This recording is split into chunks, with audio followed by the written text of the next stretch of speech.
to share with you my own involvement with WikiLeaks and Julian Assange to make my own trajectory with my view of WikiLeaks, the reporting I've done on WikiLeaks clear, to make you be able to understand why I regard Assange as a pioneer, a hero, a true dissident in the noblest and bravest sense of that term.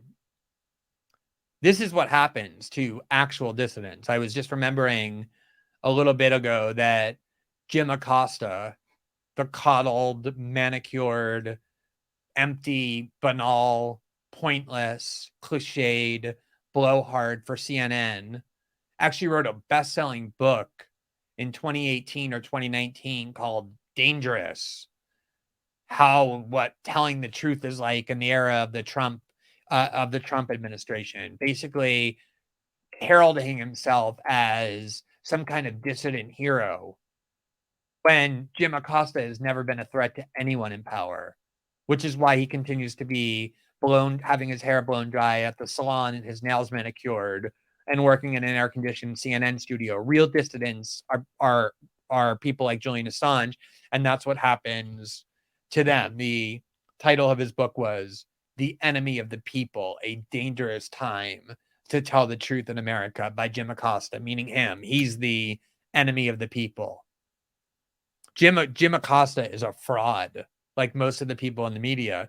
Julian Assange is what they pretend to be. That's the reason they hate Assange, because he's broken more major stories in the last 10 years than all of them combined, and all of them ever will. That's why they hate him. He's a mirror that shows the fraud that they are.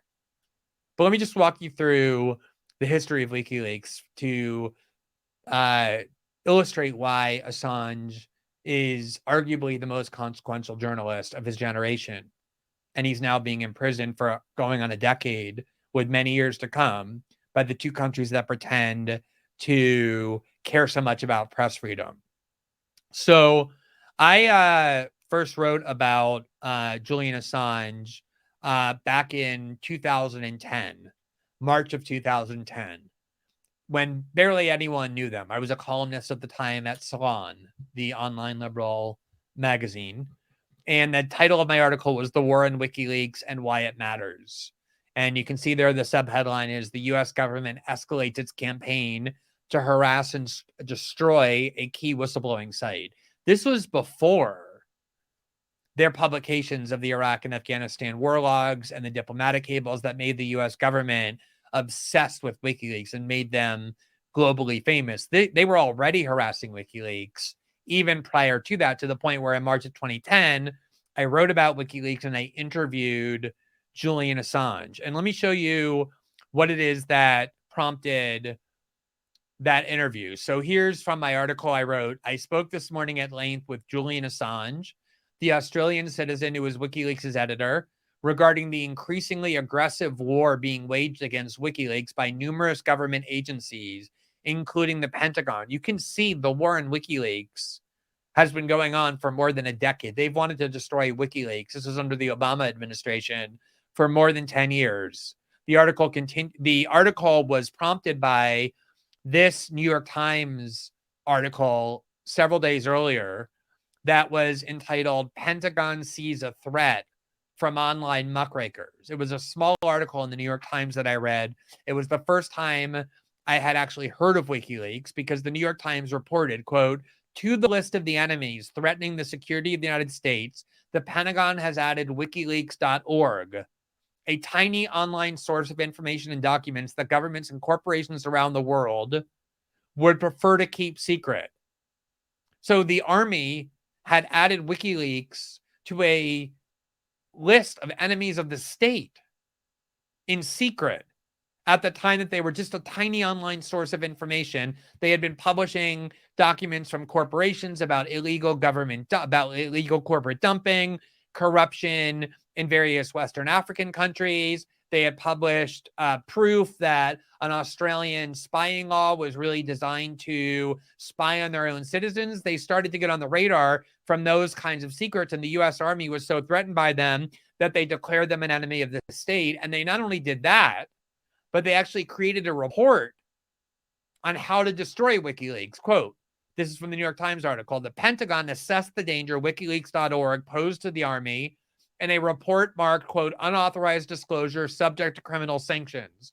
So the Pentagon's report on WikiLeaks and their plans to destroy WikiLeaks was declared to be classified to the point where anyone leaking it would be subject to criminal sanctions.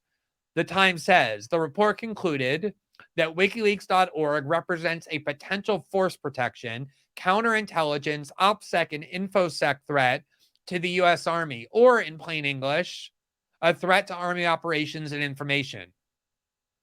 WikiLeaks, true to its mission to publish materials that expose secrets of all kinds, published the 2008 Pentagon report about itself on Monday.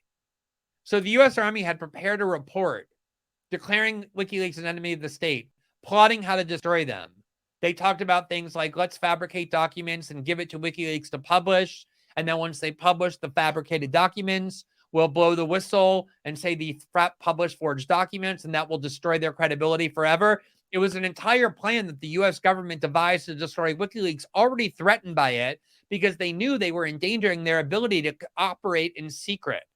WikiLeaks got a hold of that report about itself and published it on its website. That was when I first wrote about it, WikiLeaks, and interviewed Assange. And I wrote about my interview with Assange this way, quote, this is how Assange put it to me this morning in explaining why he believes his organization's activities are so vital and why he's willing to make himself a target in order to do it. He knew back in 2010 that the vital work he was doing in pioneering this kind of journalism was making him a target of the world's most powerful government. And he explained to me why he thought that was worth it, why he was willing to do that. Quote, this is what he told me. This information has reform potential.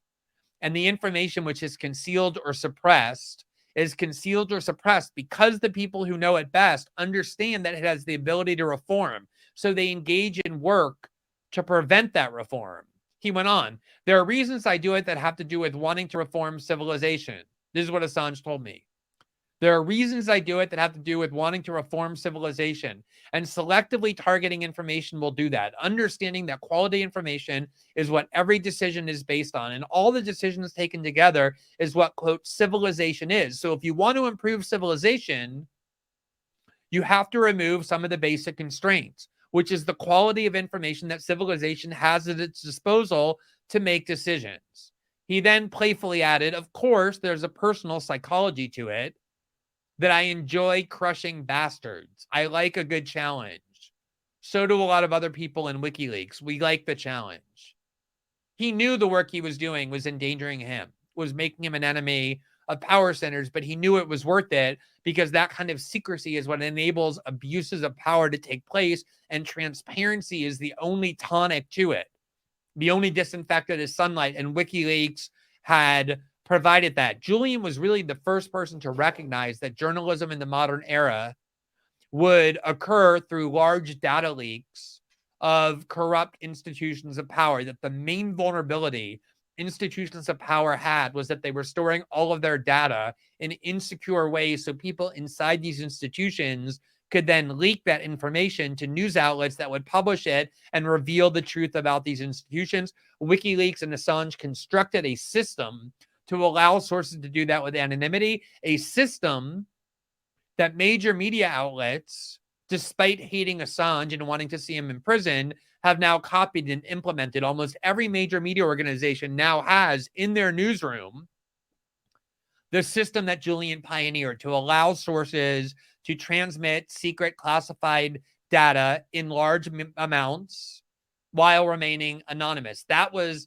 the vision that Assange pioneered, that they have now copied, that really gave birth to modern journalism in the digital age. Now,